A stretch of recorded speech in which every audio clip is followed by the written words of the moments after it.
درمان موهاته اگه تا آخر نگاه کنی. خطرناکترین دشمن مو شامپو نیست، اتوی مو سشوار هم نیست، تافت و ژل هم نیست. خطرناکترین دشمن مو چیزی نیست جز ماده‌ای که میتونه تا 300% احتمال ریزش مو رو بیشتر کنه و تا 400% چربی سر رو به هم میزنه، تا 160% الگوی طاسی مردانه به وجود میاره.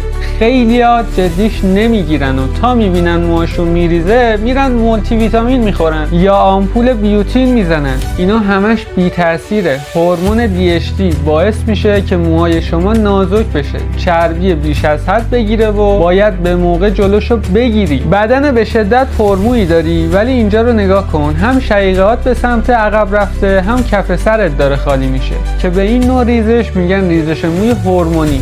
خیلی کارا هم برای درمانش انجام دادی ولی انگار متاسفانه کل پولتو مستقیم ریختی تو سطح زباله. بیا تا بهت بگم چجوری این ریزش ایجاد میشه. زمانی که سطح هورمون تستوسترون مردانه توی بدن بالا میره با یه آنزیم زیر پوست سر پیوند پیدا میکنه. به پیوند این دوتا موجب تولید DHT میشه.